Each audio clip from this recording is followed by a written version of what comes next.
Hello everyone, आज की video में वर्कशीट नंबर 13 करने वाले हैं, जिसमें आपके समांतर श्रेणियों से संबंधित महत्वपूर्ण सवाल है। तो चलिए आज का वीडियो प्रारंभ करते हैं। देखिए, कुछ महत्वपूर्ण बातें हैं जो हमें ध्यान में रखनी है। समांतर श्रेणी के n पदों का योग Sn बराबर n/2 2a + n-1d से ज्ञात कर सकते हैं। यदि समांतर श्रेणी के अंतिम पद Tn, देखिए इसको an से भी लिखते हैं हम, दिया गया हो तो Sn बराबर n/2 a + Tn, इसको हम Sn बराबर n/2 a + an से लिखते हैं। ठीक है, दोनों ही सही है। समांतर श्रेणी के 3 पद a - d a + d मानते हैं। समांतर श्रेणी के 4 पद, देखिए ये 3 पद मान के बताए गए हैं। आप इनके अलावा a + d a + 2d a + 3d इस तरह से भी मान सकते हैं।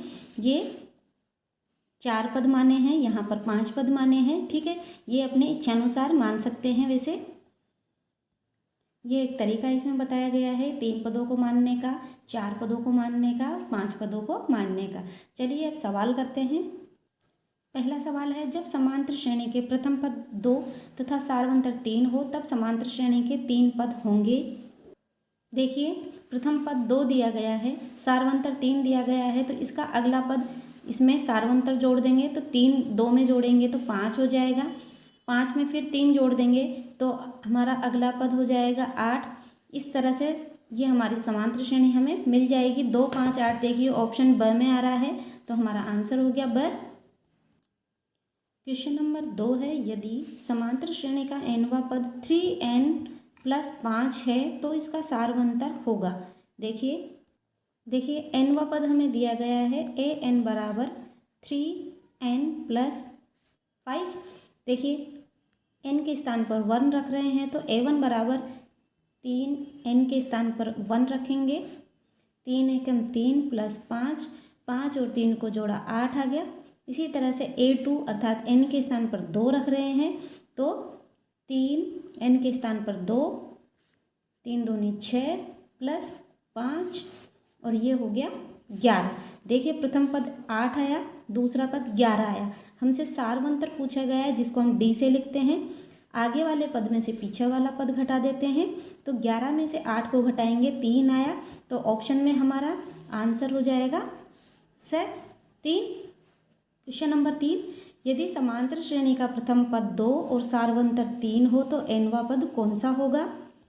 देखिए प्रथम पद a बराबर दिया गया है 2, सार्वंतर d बराबर दिया गया है 3। हम जानते हैं कि nवां पद होता है an बराबर a + n-1 गुणा d। यहाँ पर a का मान रखा 2, n-1, d का मान 3, 2 प्लस 3 को n से गुणा किया 3n हो गया, -3 एकम 3, -3 है, यहाँ प्लस का 2 है, तो इसको सॉल्व करने पर -1 आ गया। तो हमारा हमसे पूछा गया nवां पद, तो nवां पद हो गया 3n-1, जो कि ऑप्शन स में है और यही हमारा आंसर है। चलिए अगला सवाल करते हैं। क्वेश्चन नंबर 4, समांतर श्रेणी का 7वां पद होगा। समांतर श्रेणी का हमसे 7वां पद पूछा गया है। देखिए यहाँ पर ये समांतर श्रेणी दी गई है। प्रथम पद हो गया यहाँ पे a बराबर 5, d सार्वंतर हो जाएगा, 7 में से 5 को घटा देंगे 2 आ गया। अब देखिए 7वां पद a7 हमसे पूछा गया है, जो कि a + 6d होगा। a का मान 2 रखेंगे, a का मान हमने 5 रख दिया, 6 और d 2 है, 5 + 6 को 2 से गुणा करेंगे 12, 12 में 5 जोड़ेंगे 17, तो हमारा ऑप्शन हो जाएगा स। क्वेश्चन नंबर 5 है, यदि समांतर श्रेणी का प्रथम पद a और सार्वंतर d हो तो प्रथम n पदों का योगफल कौन सा होगा। तो ये सूत्र तो हमें याद है, n/2 2a + n-1d। हमने पूरी किताब के सूत्रों का दोहरान किया है और सभी सूत्र अब तक हमें याद हो चुके हैं। प्रश्न नंबर 6 है, समांतर श्रेणी का 10वां पद है। देखिए प्रथम पद a बराबर है -40, ठीक है, सार्वंतर d ज्ञात करेंगे तो -15 -40, -15 में से -40 को घटाएंगे तो देखिए हमारे पास आ जाएगा -15 माइनस माइनस प्लस 40 और 40 -15 को सॉल्व करने पर आया 25। ठीक है, 10वां पद हमसे पूछा गया है तो A10 बराबर लिखेंगे A + 9D।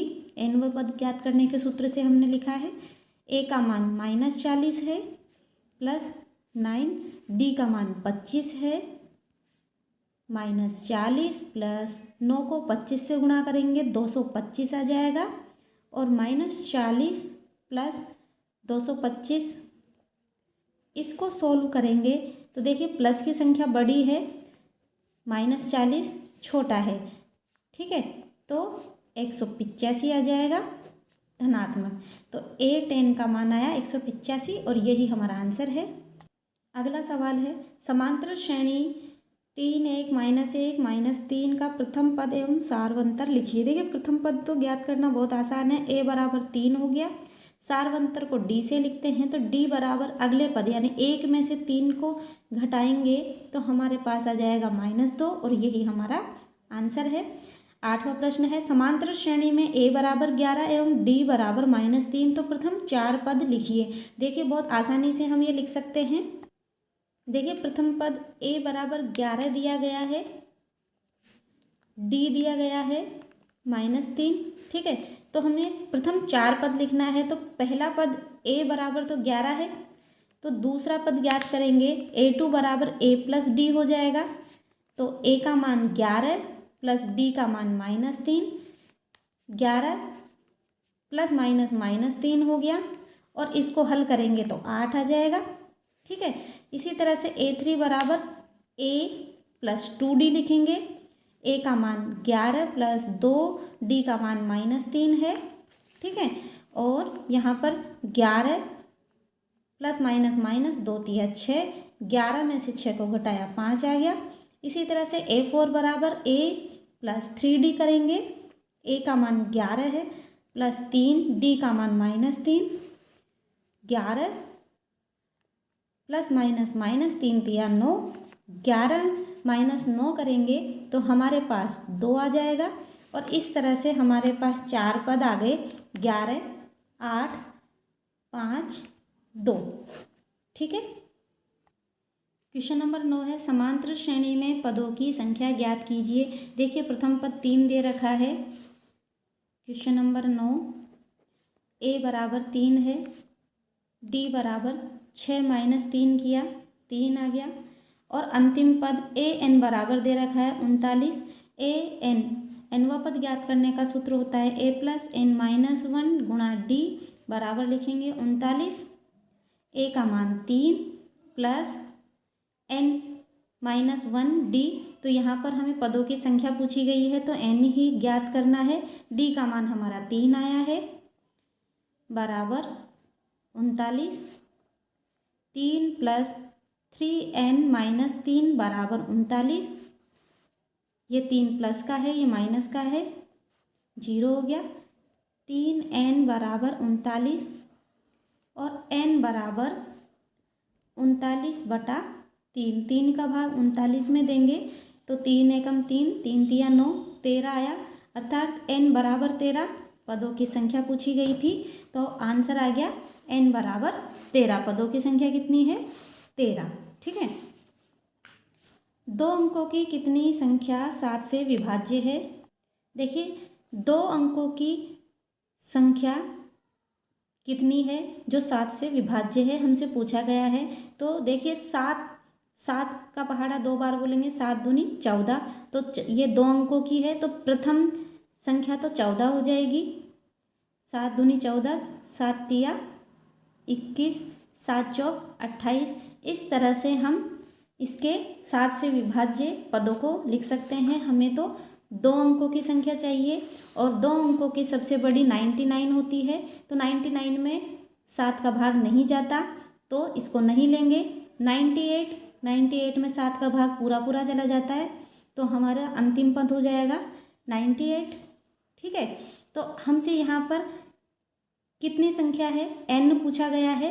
प्रथम पद यहाँ पर A बराबर 14 है, D बराबर 21 - 14 करेंगे तो डी का मान आ गया हमारे पास 7।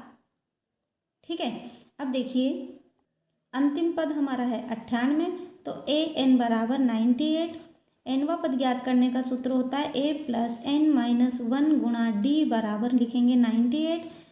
ए का मान 14 है प्लस एन हमें ज्ञात करना है, डी हमारे पास 7 है बराबर 98। इसको हल कर रहे हैं, 14 प्लस 7 एन माइनस 7 बराबर 98।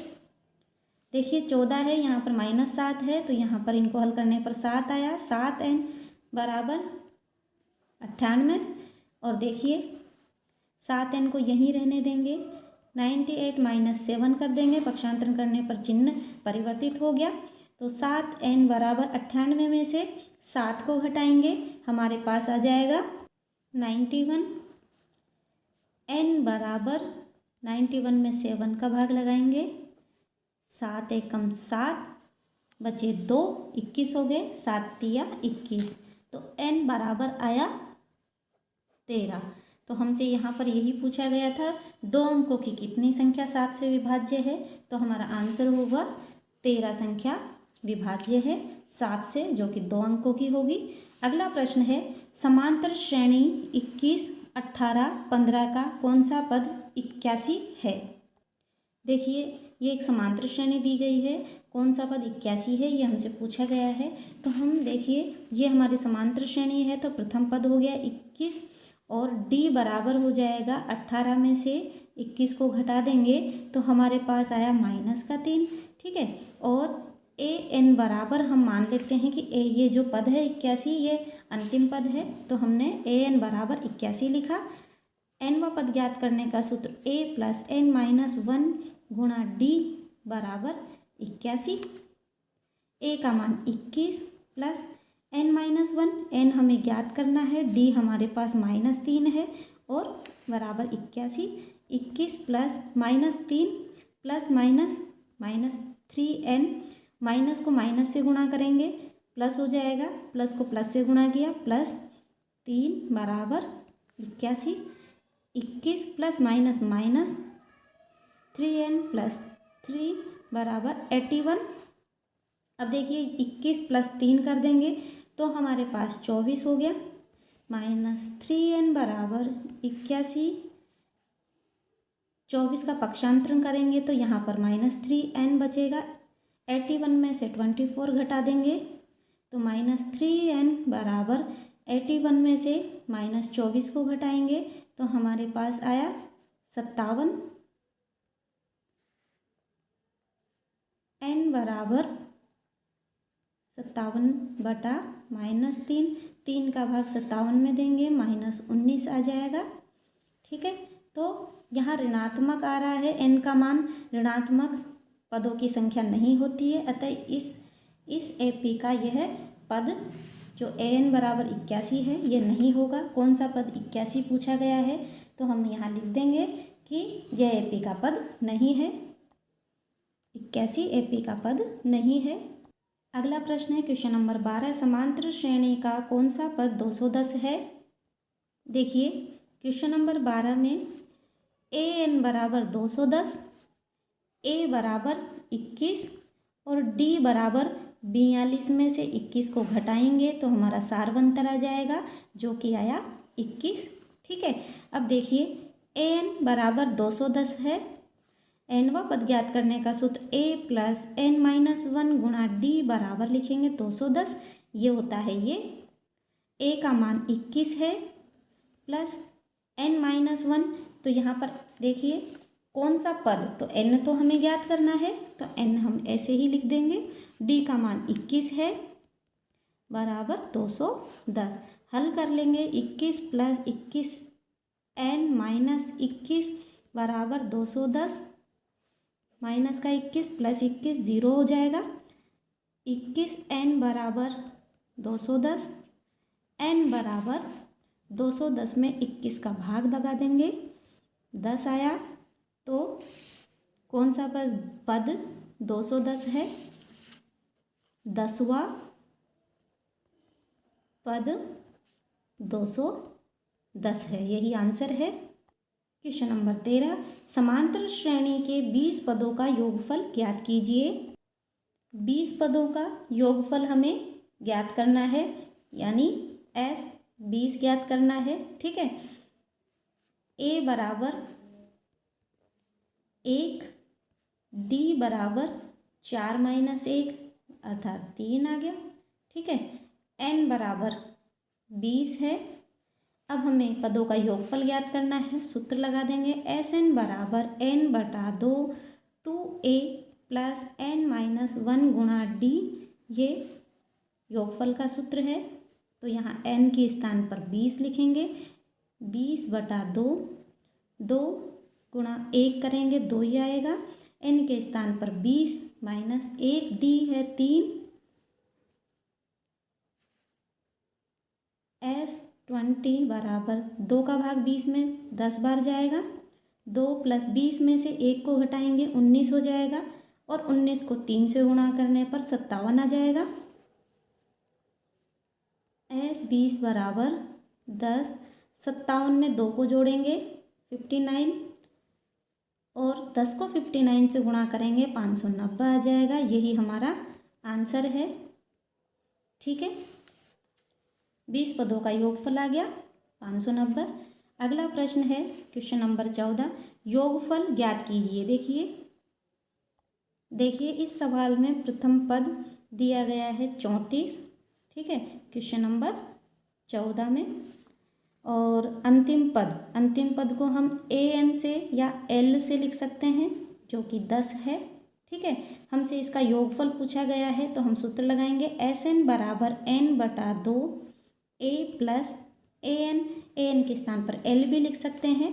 तो यहाँ पर इसका योगफल लिख कर रहे हैं। हमारे पास AN बराबर 10 है। ठीक है, यहाँ पर 10 लिखेंगे, A बराबर 34 लिखेंगे, और हमसे यहाँ पर योगफल पूछा गया है। तो सबसे पहले तो हम N ज्ञात करेंगे।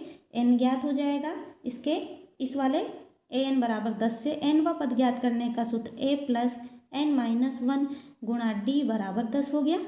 A का मान 34 प्लस N-1 D का मान निकालेंगे, तो देखिए D का मान 32 - 34 करेंगे, तो हमारे पास आया -2। ये हमारा D आ गया। ठीक है, सार्वंतर निकाल लिया हमने, जो कि हम यहाँ रख देंगे -2 बराबर 10। अब देखिए 34 -2 को N से गुणा किया -2N, माइनस माइनस प्लस हो गया, +2 बराबर 10। 34 + 2 करेंगे 36 - 2N बराबर 10। इस 36 का पक्षांतरण कर देंगे, यहाँ पर -2N रह जाएगा। 10 - 36 हो गया, -2N बराबर -36 प्लस का 10 है, इसको हल करने पर माइनस का 26 आ गया। माइनस माइनस कैंसिल हो गया। N बराबर 26/2, 2 एकम 2, 2 तिया 6, N बराबर आया 13। ठीक है, अब हम N का प्रयोग करके योगफल ज्ञात कर लेंगे। ठीक है, N के स्थान पर 13 रखना है। S 13 बराबर N/2 करेंगे, N के स्थान पर 13/2। A का मान 34, A का मान 34 है, AN का मान 10 है। इस वाले फॉर्मूले में हम रख रहे हैं। 2 का भाग 13 में पूरा नहीं जा रहा, इन दोनों को जोड़ेंगे तो 44 हो जाएगा। अब 2 का भाग 44 में देंगे तो 22 बार जाएगा। 22 को 13 से गुणा करेंगे 286 आ जाएगा, और यही हमारा आंसर है। S 13 बराबर 286 आया, ये योगफल ज्ञात हो गया। ठीक है, अगला प्रश्न है, प्रथम 100 प्राकृत संख्याओं का योग ज्ञात कीजिए। देखिए प्रथम 100 प्राकृत संख्या 1 + 2 + 3 + 4, इस तरह से हमें प्रथम 100 प्राकृत संख्याओं का योग ज्ञात करना है। तो यहाँ पर प्रथम पद हो गया 1, अंतिम पद AN बराबर हो गया 100। ठीक है, और N बराबर 100 पद है, तो N का मान भी 100 होगा। तो S n बराबर होता है n/2 a प्लस an। तो s n के स्थान पर 100/2 a 1 है, an 100 है। इसको हल कर लेंगे। इसका भाग दिया 50 आया, ये 101 हो गया जोड़ने पर, और 50 गुणा 101 करेंगे 5050 आएगा, और यही आंसर है।